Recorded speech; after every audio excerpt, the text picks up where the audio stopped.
Hello and welcome to this edition of Dr. K's Psychobabble, and today we're actually talking about one of my favorite topics, and that's the work of Jean Piaget, who was a Swiss psychologist. He wasn't always a Swiss psychologist, but I'll reserve the biography for another video. He's just a fascinating individual. We're going to be talking about cognitive development, but we'll be looking at Piaget's theory in essence, but mostly we're going to be focusing on the two processes that he identified as being important in the development of our ways of knowing. And so I first want to introduce the concept, as you saw at the beginning of Piaget, and constructivism. Now, I consider myself a constructivist psychologist. I subscribe to the idea that our knowledge of the world is put together. We think of the word construction, and there's actually a term called constructionism now. But constructivism means ideas are created. I take information inside and I put them together like pieces of a puzzle, and I create what Piaget referred to as schemas, and my world of knowledge is built upon hundreds, thousands of schemas about my understanding of the world. We can maybe think of that, a schema, as a concept. So if you think of a car, I can have a very simplistic schema of a car. It's the way I get around, or maybe when I was young, I had a very simplistic concept of what a car was, and so my schema was relatively undeveloped. But over time, it became that much better. It only went so far because I'm not really an expert in vehicles, but had I gone to mechanic school, I would have been immersed in that much more information about the word car, and I would have been created an incredibly complex schema. So different people have different complexity of schemas, and what Piaget talked about was, well, how does this happen? How do we move from relatively simplistic schemas at the beginning to more complex schemas?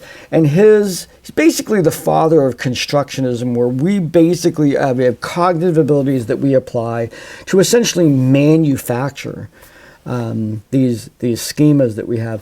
Now, constructionism is a related pedagogical term that's used to describe when we learn by doing, when we actually construct things in the physical world. And it's essentially the same process, but we develop concepts and schemas in the material, concrete world by creating things. And that's constructionism, an older term within the field of particular educational psychology and cognition psychology is constructivism. So let's talk a little bit about Piaget and what he actually did. So here we have Piaget, the Swiss psychologist who has a history of lots of degrees, lots of credentials, lots of intelligence, and just a really, really, really bright guy. And he is most famous for his theory of genetic epistemology. Now, I'm using his term out of respect for him. We call it Piaget's cognitive development theory, but I think it's important to point out the phrase genetic epistemology. Epistemology is the way in which we know things, and genetics, in this particular application of that word, means the genesis, or how does it come about. So genetic epistemology accurately describes his theory as one that describes how we go about developing the way we understand the world. So genetic epistemology. Now, his theory is a stage theory in developmental psych, and from early childhood up until about adolescence and early adulthood. Other theorists take it from there and make distinctions between his later stages of development and adult level of thinking, but he kind of comes up to adolescent type thinking, and he describes 4 stages. The first is a sensory motor, that we gain an understanding of our world through a coordination of our sensations and our motor movement. Pre-operational. Operational is another term here that we introduced that's sort of like schemas and ideas, but before that happens, the pre-operational phase is in infancy and early, very, very early childhood. And then as kids enter into school, they move into concrete operational, which is their schemas of the world are based on real world experiences, very concrete. And formal operational thinking coming in with adolescence and the brain development that goes along with that, that describes a more abstract level of thinking. Now, throughout all of this, Piaget identifies 2 processes that are happening, and that's the focus of this particular presentation today. And those 2 processes include assimilation and accommodation. And what I want you to think about before I move on to my example is assimilation is the bringing in. If you ever watched Star Trek, the Borg assimilated, they brought people in, that's maybe an abstract example for many of you, but we assimilate information when we take things that are new. They're new information, new schemas, new concepts. We bring those in and we assimilate those into our understanding of the world. Accommodation is when, in the presence of new information, we change the existing schemas that are within us. And Piaget's basic premise was that we are sort of scientists moving through our cognitive development, and that we experience things and we assimilate them. Then we experience new things and we assimilate those while simultaneously modifying what we already know to accommodate to the new information that has come in, provided we're still flexible in terms of our ideas and whatnot. And we can see sometimes when people might slack off a little bit on the accommodation, new information comes in and nope, that's not true. But nonetheless, we have Piaget's idea of these 2 processes. And basically, as children develop, they're engaged in assimilation and accommodation, and they develop through the stages that were just described. So let's take a look at an example that I often use in class of assimilation and accommodation. One day, and this is a true story, one day when I was driving along, my daughter Hannah and my daughter Myra were in the back seat, and we were driving in the back countryside, and my daughter Hannah looked out the window, and at the farm that we were passing at that time, there was a cow in the field. And she said, "What's that?" And I said, "That's a cow." Now, if we look at that from the perspective of Piaget's theory of assimilation and accommodation, what was happening inside of Hannah's mind at that point, see, assimilation, she had this image of a cow. We didn't really go into it at this point, but she looked at that and she said, "What's that?" And I said, "Cow," and she was able to take that label, that language, and apply it to the visual sensory experience that she was having in that cow. It's an animal out in the field on 4 legs, eating the grass, those kinds of things. So she assimilated the concept of cow. So let's say that was brand new. She had seen cows before, but maybe in picture books or something like that. But let's call it brand new. She's a brand new concept.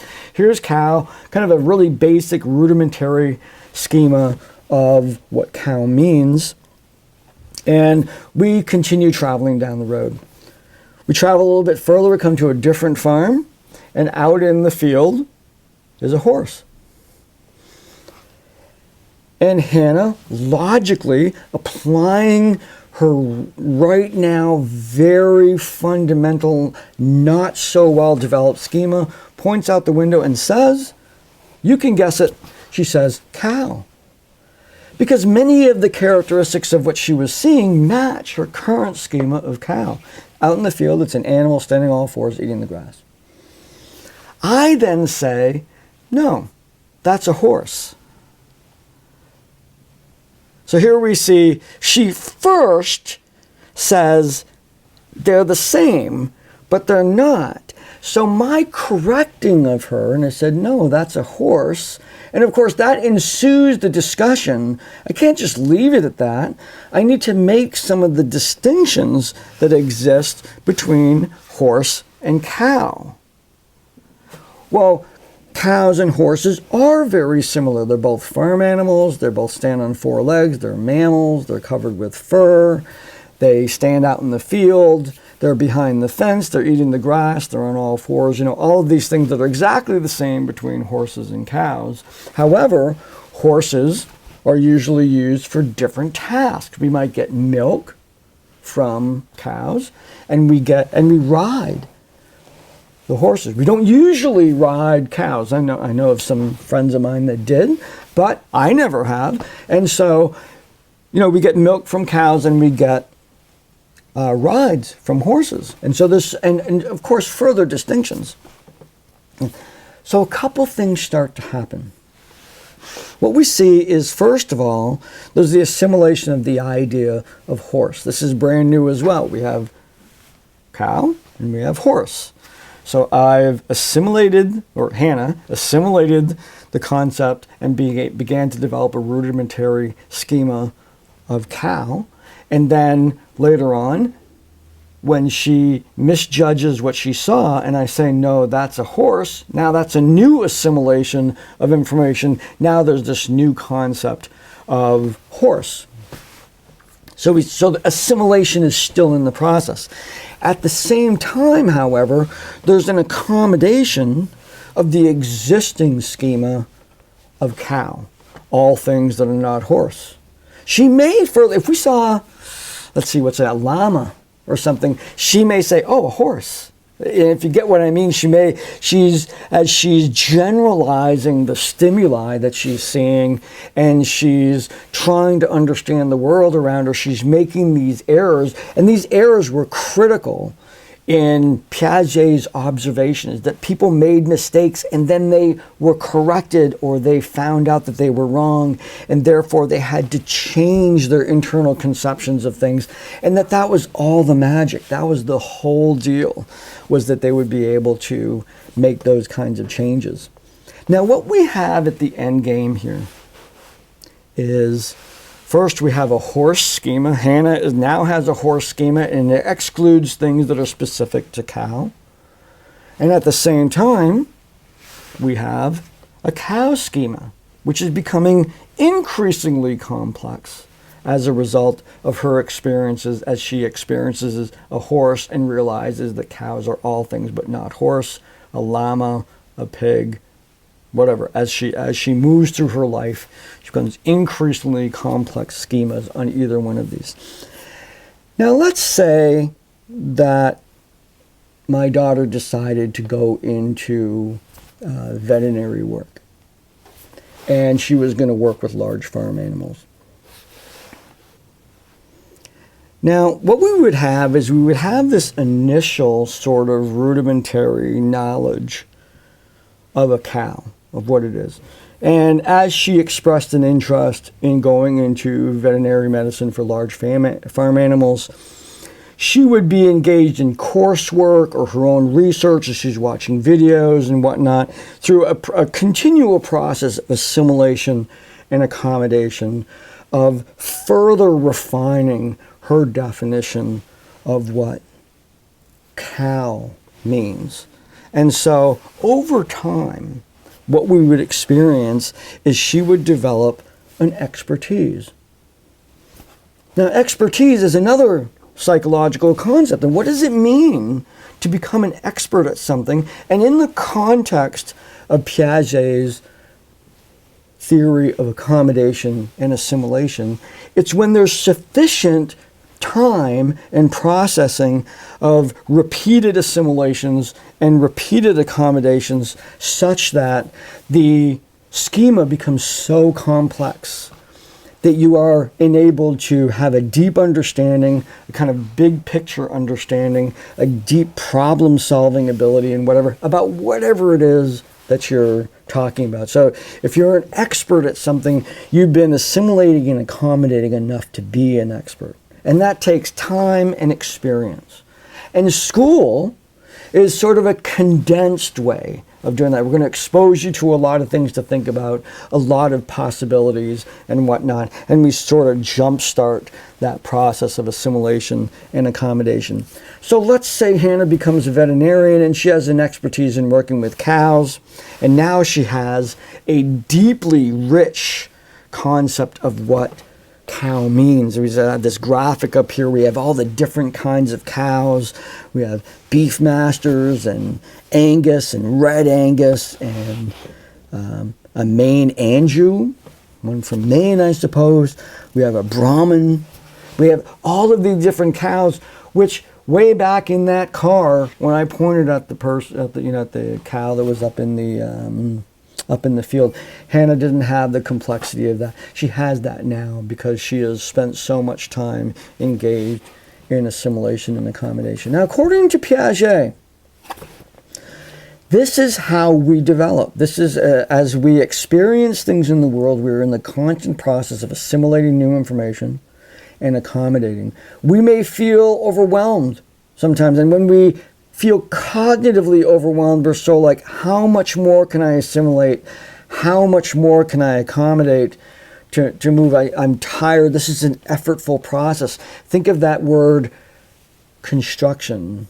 I am actively building these concepts. So the struggle, the effort that people experience when they are educating themselves about something, it really manifests in the two processes of assimilation and accommodation. And it sort of explains why these are effortful and why they can sometimes be really exhausting in a way. So that's it for now. I hope that this has been informative and useful for you. Remember, as always, to subscribe and check the notifications so you can get a little reminder when these come out again. So have a great day and take care.